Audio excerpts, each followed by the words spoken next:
मेरा नाम अरशद है और मैं MA करके हैदराबाद से फैसलाबाद जा रहा था।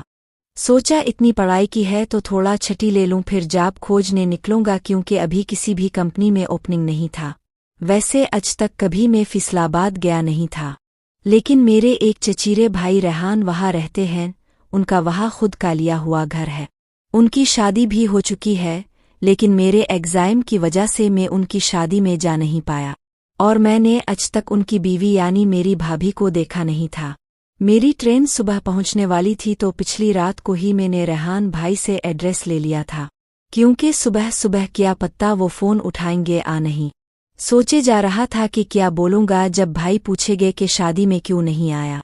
और तो अपनी भाभी को भी सोच रहा था, माँ पापा गए थे शादी में पर मेरी बैड लुक के आज तक उनकी शादी का एक फ़ोटो तक ना देख पाया। वैसे माँ और पापा ने बताया था भाभी काफ़ी खूबसूरत है और रेहान भाई अभी किस्मत वाले हैं, क्योंकि वो सबसे घुल मिल कर बात करती है और जाब भी है। मैं तो मनी मन में सोच रहा था कि एक खूबसूरत सी लड़की जिसे मैं भाभी मानूंगा, और उन दोनों को देखने को बीता था।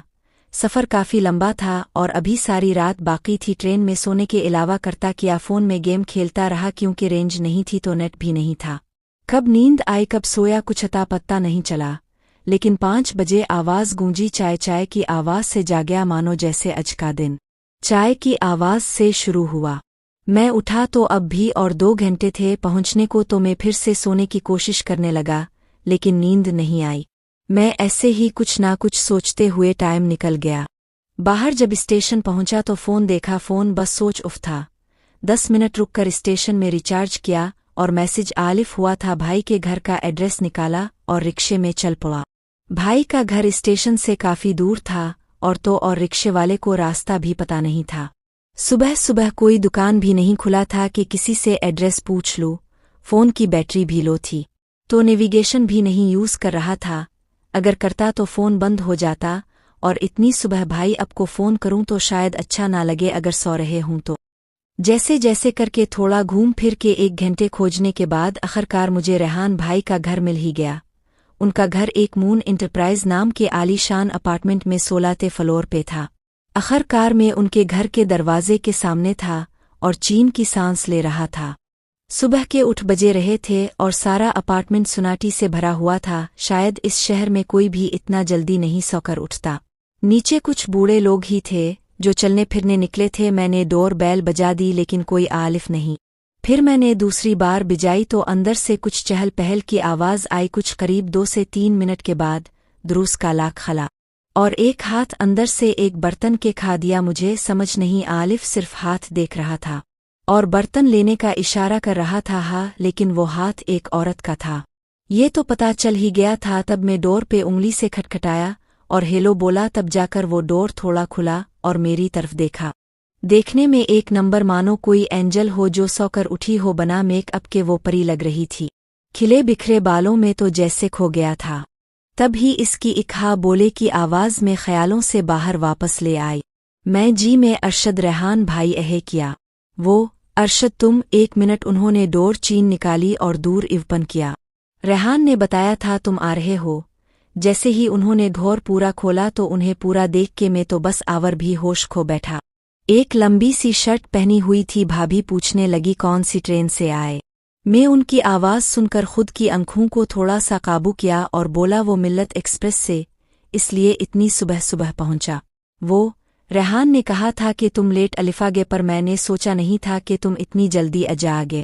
मैं अरे सॉरी, अगर मुझे पता होता ये इतनी सुबह अलिफ जाएगे तो मैं खुद और ट्रेन ले लेता।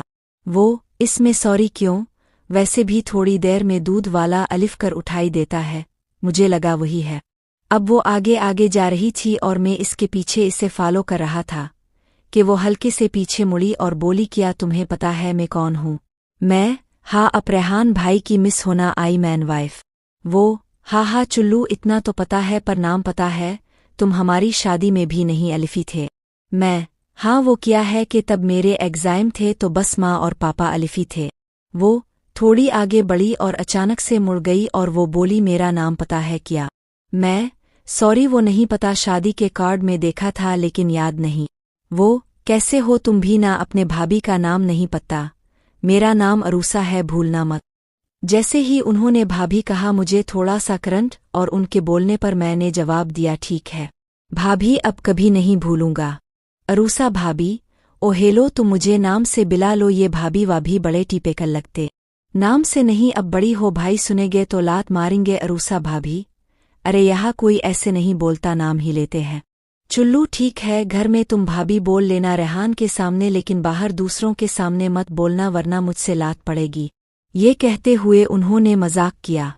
अरूसा ठीक है चुल्लू तुम बैठो फ्रेश होना है तो बाथरूम उधर है। रेहान अभी उठेगा पता नहीं ये दूध वाला किधर है। आज ये बर्तन यही रखती हूँ अगर वो आए तो दूध ले लेना मैं थोड़ा चेंज करके आती हूँ। इतना बोलते हुए वो अपने रूम को चल पड़ी और दरवाज़ा बंद कर दिया। मैं वहीं बैठा रहा कि थोड़ी बहुत आवाज़ें आने लगी हंसने की। शायद भाई उठ चुके थे पर मैंने ज्यादा ध्यान नहीं दिया और उनके घर को देखने लगा। इतने में डोर बजी और अंदर से आवाज़ आई अरूसा की अरशद जरा देखना दूध वाला होगा वो दूध ले लो। मैं झट से बर्तन लेकर उठा और डोर ओपन करके दूध लिया। दूध वाला जी अब कौन मैडम नहीं है क्या मैं रेहान भाई का भाई हूँ अजही आलिफ हूँ। मैडम थोड़ी बिजी है और फिर मैंने दूध लिया और दरवाज़ा बंद कर दिया। मैंने कहा कि किचन किधर है और किचन को जाकर दूध के साथ वो बर्तन वहाँ रख दिया। मेरा मन बार बार उनके कमरे से अती हुई हंसी और धीमी आवाज़ में हो रही बातों पे जा रहा था। मैं उनके घर को देख ही रहा था। टेक से कभी दरवाज़ा खिलने की आवाज़ आई और अरूसा भाभी बाहर आई। अब जब वो आई तो वो एक पूरी लंबी ड्रेस में थी लेकिन अब भी वो इस ड्रेस में कमाल का कहर ढाने वाली भाभी लग रही थी। उन्होंने मुझे देखा कि मैं उन्हें देख रहा हूं तो उन्होंने इशारों में ऐसा पूछा कि क्या हुआ। मैंने अभी अनखे के इशारों से कहा कि कुछ नहीं। फिर वो किचन की तरफ चलती हुई बोली तो अरशद कैसा लगा घर। मैं बुढ़िया सपर से भी ऊपर इसका रेट कितना है। वो और अभी तो 23,000 है महीने का। मैं 23,000 इतना ज्यादा किया है इसमें। वो यहाँ से अपार्टमेंट में 9 power kit swimming pool gym park सब है तो ओबीसल 23 तो होना ही है। मैं अरे वाह स्विमिंग पूल भी है और जिम भी। अरूसा भाभी हाँ क्यों तुम स्विंग करते हो जिम तो जाते ही हो देख के लग रहा है। मैं हाँ अब भी ना हमको स्टाइल एरिया से ही भला स्विमिंग कैसे नहीं आएगी।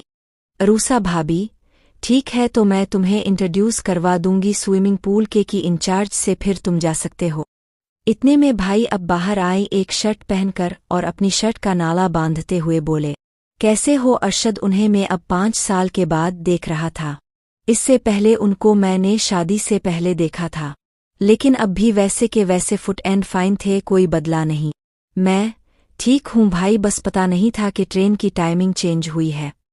काफ़ी जल्दी में निकला पड़ा और तो और इतनी सुबह पहुंचा के सबको परेशान भी किया।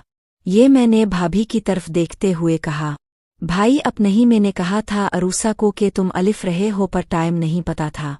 अरूसा भाभी और परेशानी कैसी मैंने कहा ना कि दूध वाला भी इस टाइम जगाता है यहाँ सबको। तभी याद आलिफ मुझे और मैंने कहा हाँ भाभी। दूध वाले ने कहा कि इसकी पेमेंट का टाइम हो गया है।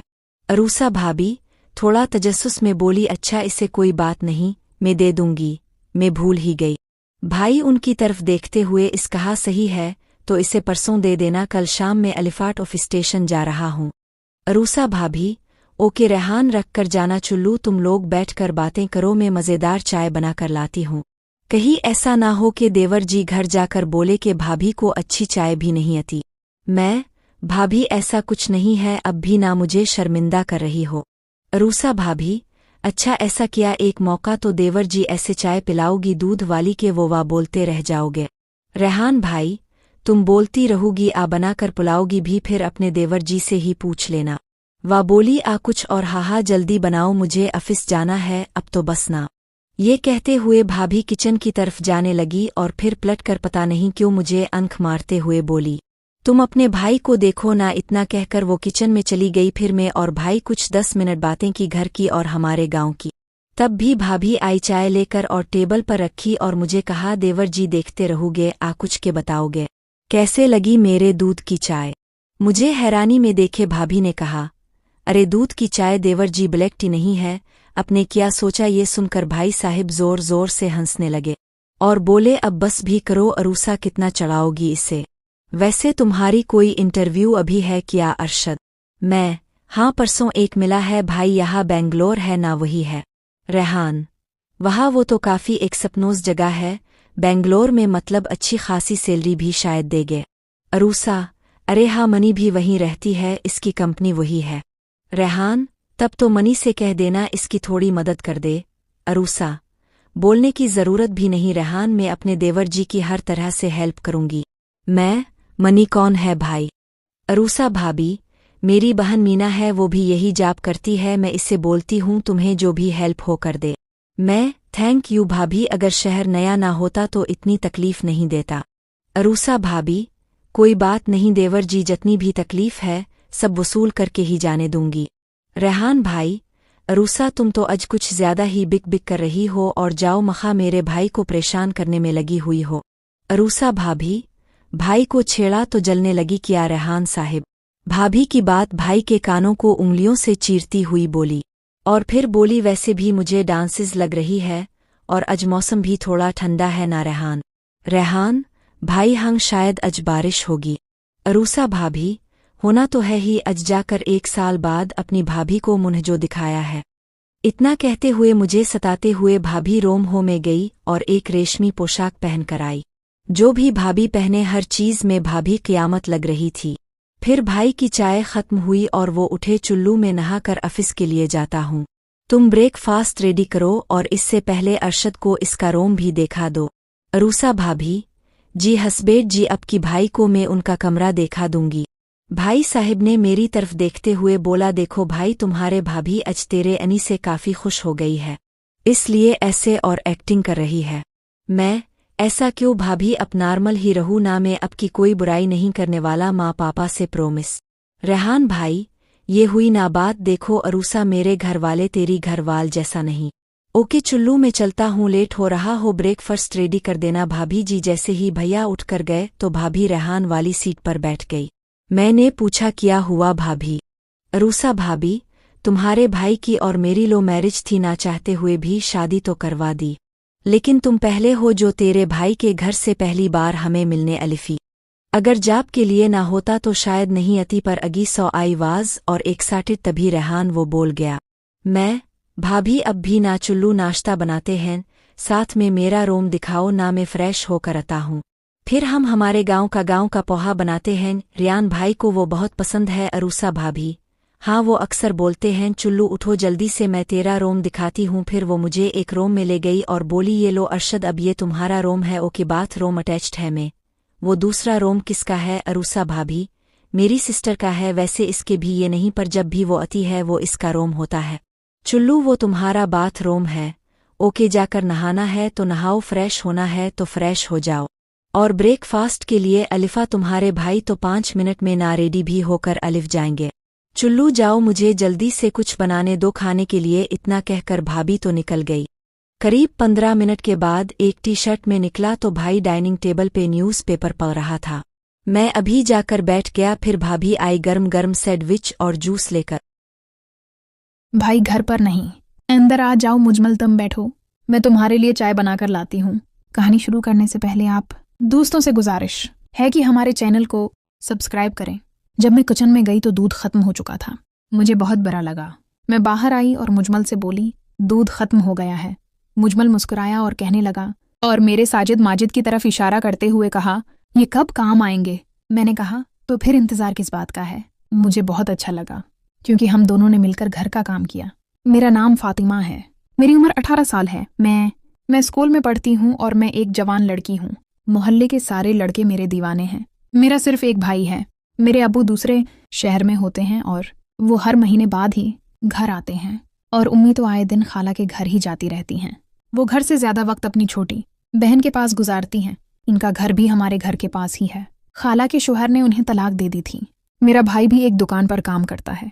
वो मुझे रोज सुबह स्कूल छोड़ने जाता है और वापसी पर लेने भी आता है। भाई का एक दोस्त है जिसका नाम मुजमल है। वो भाई का सबसे अच्छा दोस्त है। मैं और मुजमल एक ही क्लास में पढ़ते हैं। जब भी भाई देर से आता था तो मुजमल मुझे घर छोड़ देता था। मैंने मुजमल से कहा था कि जब मैं देर कर जाऊं तो यार मेरी बहन को घर छोड़ देना। वो अपनी दोस्ती निभा रहा था, लेकिन मैं मुजमल पर दिल हार बैठी थी। एक दफा भाई देर हो गया तो मैं मुजमल के साथ बाइक पर वापस घर आ रही थी। मैंने मुजमल को वापसी पर सब कुछ बता दिया, लेकिन मुजमल ने कोई जवाब नहीं दिया। मुझे लगा वो भाई को बता देगा और मेरा भाई मुझे मारेगा, लेकिन ऐसा नहीं हुआ। मैंने मुजमल को अपना पर्सनल नंबर भी दे दिया और कहा अगर दिल करे तो मुझे फ़ोन कर लेना। रात को जब मैं फारिग हुई तो मैं इंतज़ार कर रही थी कि कब मुजमल का मैसेज आएगा। फिर रात 12 बजे मुझे उसकी कॉल आई। हम दोनों ने काफ़ी बातें की। मुजमल ने कहा कि मैं भी तुम्हें पसंद करता हूँ, लेकिन कभी कह न सका। ऐसे ही 3 हफ्ते गुजर गए और हमारी ये आदत बन गई कि जब तक मैं रात को मुजमल के साथ फ़ोन पर हूँ बात न करना, मुझे सुकून ही नहीं मिलता था। मैं मोहब्बत में दीवानी हो चुकी थी।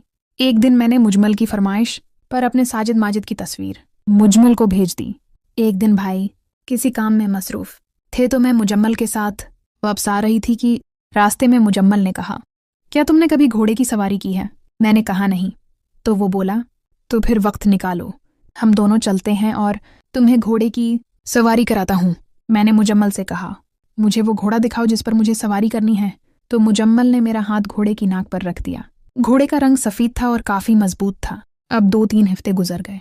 मैं तो इस इंतज़ार में थी कि आखिरकार मुझे सवारी करने का मौका मिलेगा। आखिरकार किस्मत ने मेरी सुन ली और ऐसा हुआ कि खाला की तबीयत बहुत ख़राब हो गई। उन्हें अस्पताल जाना पड़ा। भाई और अम्मी दोनों को रात अस्पताल में ही गुजारनी थी। मैंने मुजमल को फ़ोन किया और कहा आ जाओ, एक ज़रूरी काम है। कुछ देर बाद जब दरवाजे की घंटी बजी तो मुजमल आ चुका था। भाई घर पर नहीं, अंदर आ जाओ। मुजमल तुम बैठो, मैं तुम्हारे लिए चाय बनाकर लाती हूँ। जब मैं किचन में गई तो दूध ख़त्म हो चुका था। मुझे बहुत बुरा लगा। मैं बाहर आई और मुजमल से बोली, दूध तो ख़त्म हो गया है। मुजमल मुस्कुराकर बोला। ये साजिद माजीर की तरफ इशारा करते हुए कहने लगा, ये कब काम आएगा? मैंने कहा, तो फिर इंतज़ार किस चीज़ का है?